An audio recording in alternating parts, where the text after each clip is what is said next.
think the first one is that you just have to take it seriously as the work that you are called to do, and setting aside, Pam and I call it sacred school hours.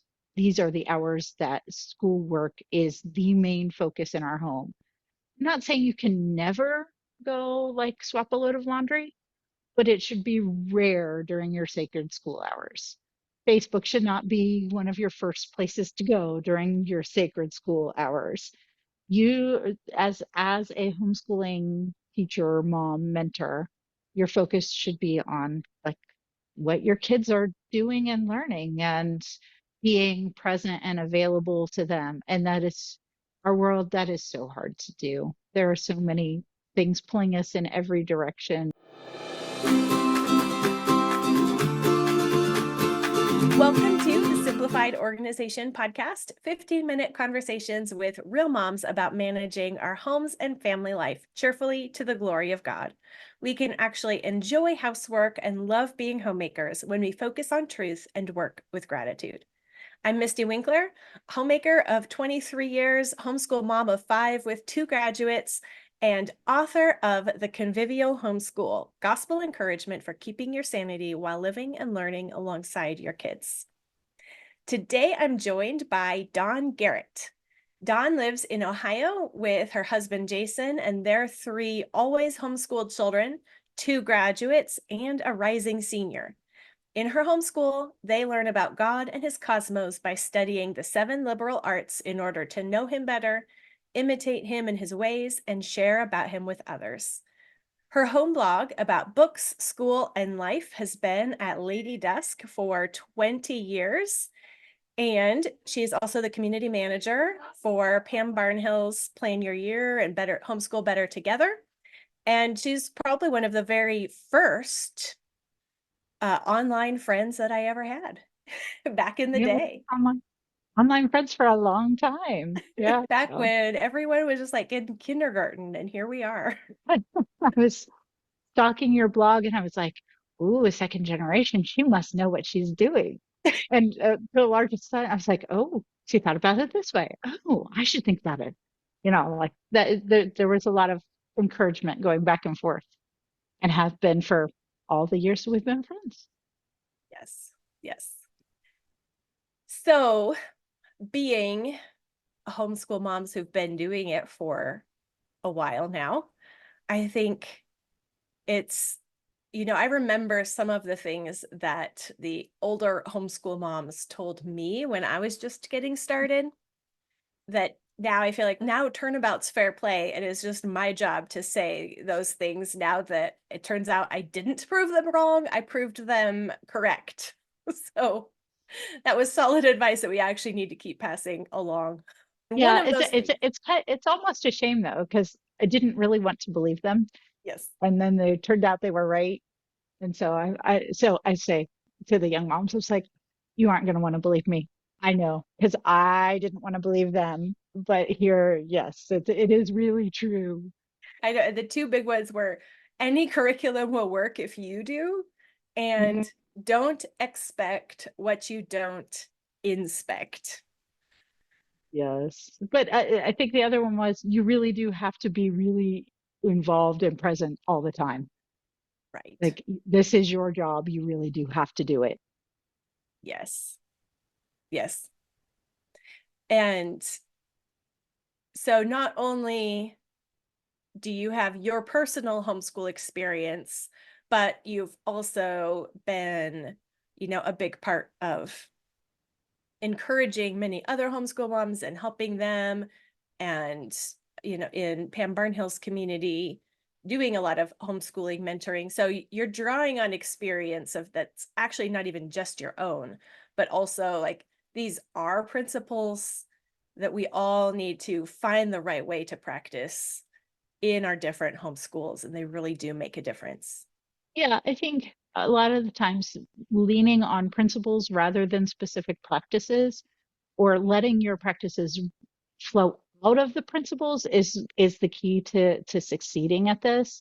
But you have to start with a solid foundation. Yeah, we've been I was just at the Set Your Feet retreat and talking about how important it is to set your feet on the solid rock. You build your house on the rock, not the sand. The Lord sets your feet in the high places so that you can glorify Him. I mean, all these things. So you have to have a firm foundation from which to act. But you do have to actually act. You can't just live on the rock. And I think that can be a challenge it was a challenge for me. It's a lot easier to live in my headspace than to do the things. Yeah. And for those of us who do enjoy planning or enjoy the philosophy and the theoretical side of things, the temptation is to think like if I just figure it out well enough, then I won't have to do the work. I'll do all that work ahead of time. And then when the day begins, it's Tuesday morning or whatever, it's just going to basically be coasting because I'll have it so figured out or planned out or whatever that it shouldn't be hard work in the middle of the day. But Right. But it's also like I like to learn this stuff. So like it's like an interruption of my own learning and thinking and oh yeah, I actually have to apply it and do it with these kids is like it feels like an interruption to what I want to be doing. And that's not a good place to be either. They're so reading the philosophy. Yeah. yeah, Sorry. yeah. So as far as getting the work done, and I don't know if that ding was on the thing, so I'll start over. So as far as actually digging into the real work of homeschooling Mhm. and following through on the plan and teaching our kids and really holding them accountable to the work that we give them, what are some of the best like tactics or principles or pieces of advice that you would offer? I think the first one is that you just have to take it seriously as the work that you are called to do and setting aside, Pam and I call it sacred school hours. These are the hours that schoolwork is the main focus in our home. I'm not saying you can never go like swap a load of laundry, but it should be rare during your sacred school hours. Facebook should not be one of your first places to go during your sacred school hours. You, as a homeschooling teacher, mom, mentor, your focus should be on like what your kids are doing and learning and being present and available to them. And that is our world, that is so hard to do. There are so many things pulling us in every direction and so, but that idea of paying attention to what your kids are doing and being available to them first goes a long way. Yeah, I know. I'm very grateful that when my kids were in those really younger years, kind of formative years and getting started years, social media didn't exist.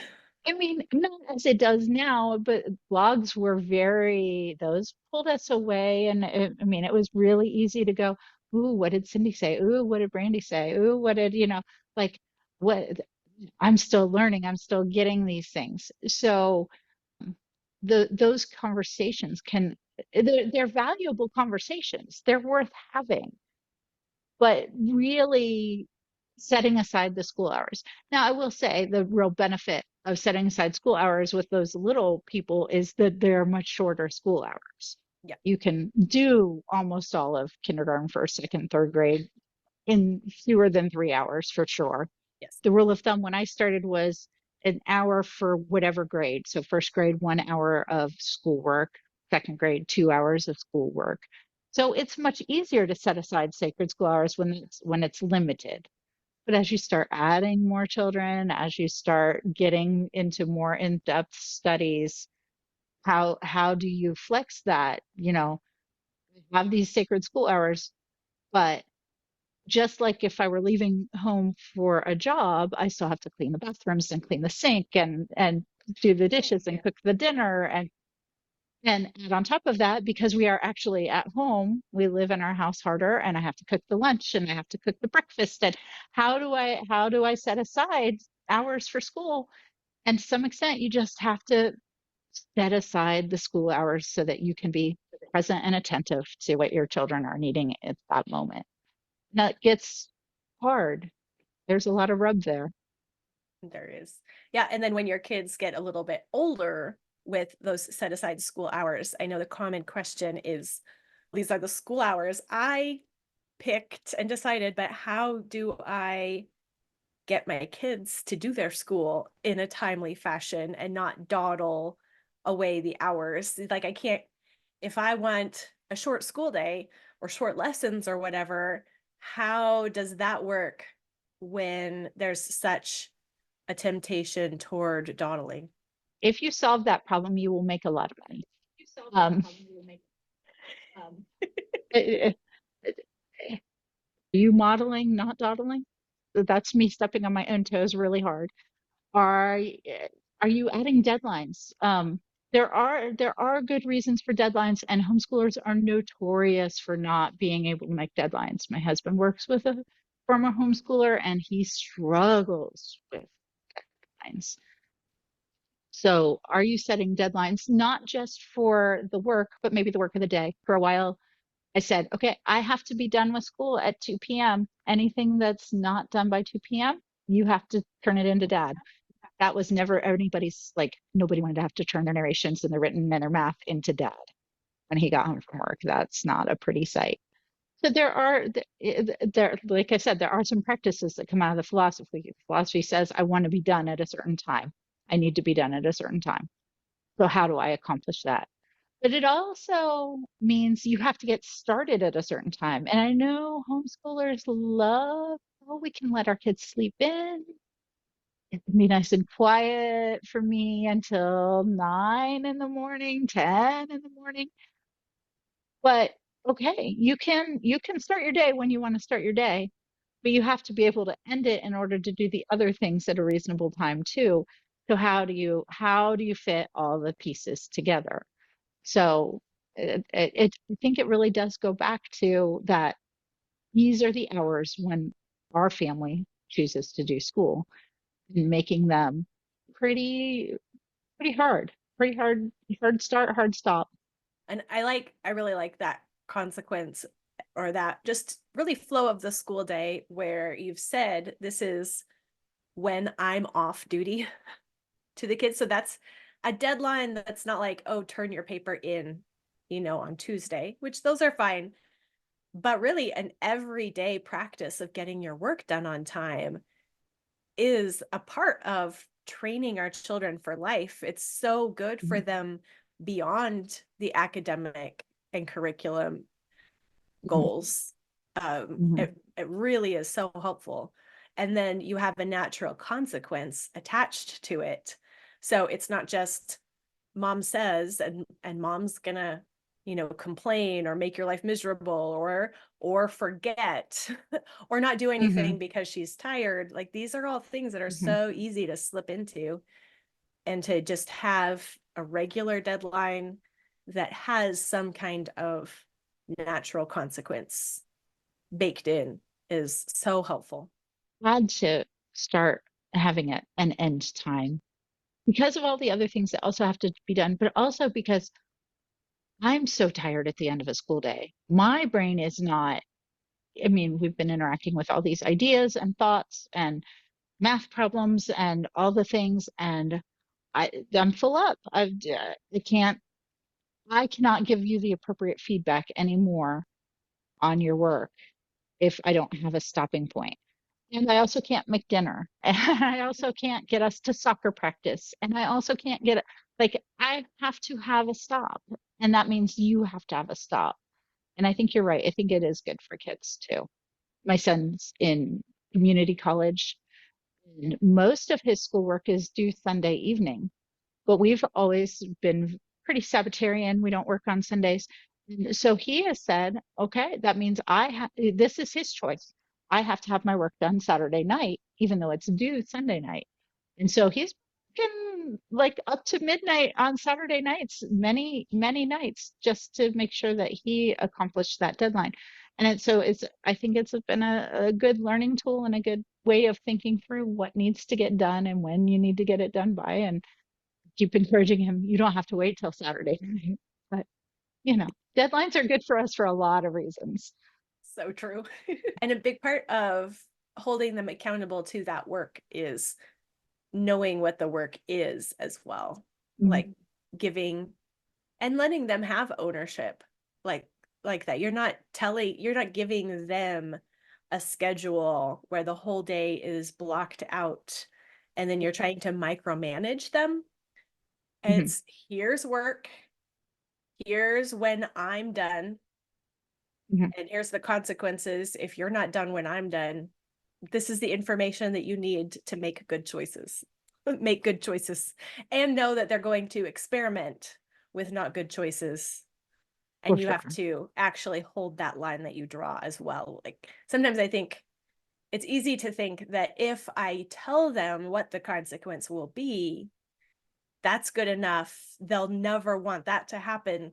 So they will do exactly what I say. And I'm like, whatever consequence you give, like you have to really be prepared to enforce because you will have to. And the consequence is built on the rule, and the rule can't be arbitrary either. Right. Because if the rule is arbitrary, it means nothing to them. And I forget, oh, I said do this or this will happen. And 5 minutes later, I've forgotten that I've said do this or this will happen. So making sure it's not an arbitrary for my convenience, but actually one that flows from the principles and the philosophy and the ideas, it actually does matter. Yeah. We did spiral notebook assignments for a long time. So it wasn't a schedule. It was here's what the work that you have to do. The other thing about that is, and this is something that I did not learn right away, and I wish I had learned it earlier, and I think it would have saved me a lot of trouble, is that the work will expand to fill the time that you have set, or will get done really early and you will be really tempted to add more work so that it expands to Right. fill the time that you set. So don't punish the "I got it done at noon" with saying, well, you need 2 more hours worth of work now because I'm done at 2. You say, great job. Thank you for being attentive and working diligently and getting the work that was assigned for the day accomplished. As a reward, here's here's 2 hours of free time to work on a project. Go pick the soccer ball, do whatever it is that you want to do for these 2 hours. They're yours. Yeah, it's really training our children in time management on both Mm. ends of that. And training ourselves in time management. Right. If everybody's done 2 hours early, maybe next week I do need to think about, like, what am I assigning enough work? And I using my time as well, like in those 2 free hours, maybe we should be doing ending at noon, and I should be using those 2 hours more productively myself. Pretty much any lesson that we learn in homeschooling does apply to ourselves personally. Well, that's the other thing that those retiring homeschool moms told me that I didn't want to believe. All right. Let's see. Do you want to mention boot camp? Oh, I When mean, does the next one start? it's in October, so it's a while down the road. But when I was talking about this, that's the sacred school hours. We teach that during boot camp. I Oh, should have said we teach that during boot camp. So, I can circle back to that. okay. So with something like sacred school hours, I think one trouble spot with that is even figuring out how many hours you should be setting aside, tactics on how to set it aside. What does it really mean to set it aside and go all in? I mean, it is difficult when you have multiple ages and a lot going on all around you to focus and to even know what you're supposed to be focusing on. So, what are some ideas for figuring out how to set school hours?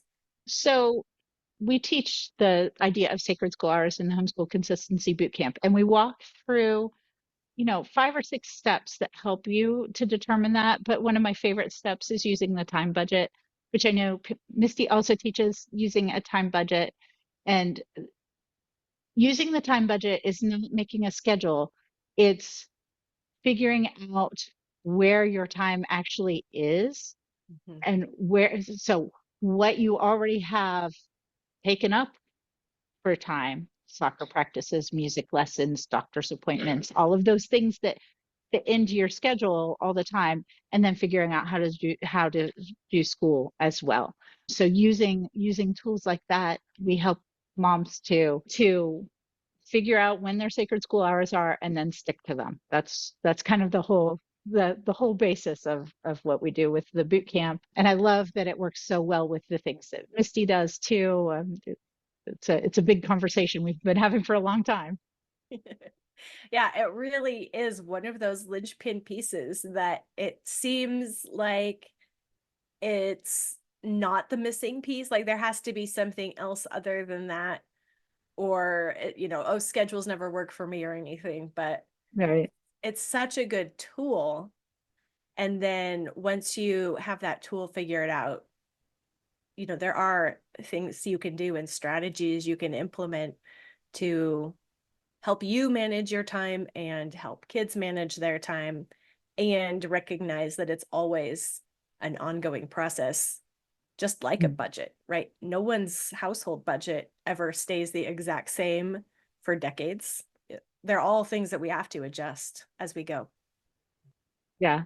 And I usually say that, having structure allows for flexibility. So having a general idea of structure allows us to work within it and fit things in as they need to be, and gives our children freedom. Like, okay, these are the hours that you have to get this work done. Do it.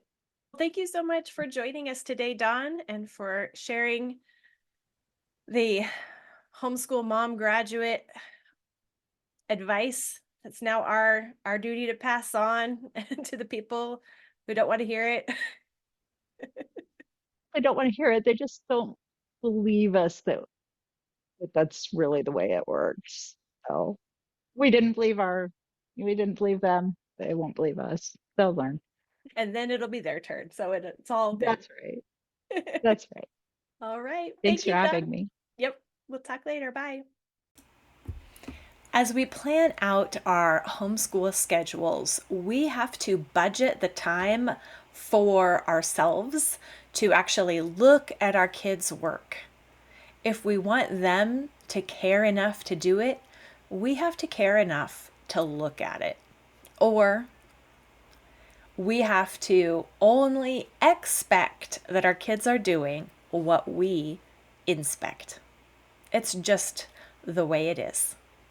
If you want some help figuring out how to fit that into your homeschool day and how to set natural consequences and keep up accountability with your kids at various stages and seasons in your life and in your kids' grades and their abilities, then let us help you do that inside the Art of Homeschooling course. We're going to be working through that together starting this week inside Convivial Circle. So now is a great time to jump in and be a part of a community of active, engaged Christian homeschooling moms who will help you grow, who will help you be more accountable, so you can help your kids be more accountable to get their work done on time. Maybe even with a good attitude, but that good attitude starts with you. And that's what we practice inside Convivial Circle with everything, and especially with homeschooling. So come learn how to apply Repent, Rejoice, Repeat in your homeschool. You can find a link in the description below or just go to convivialcircle.com and join today.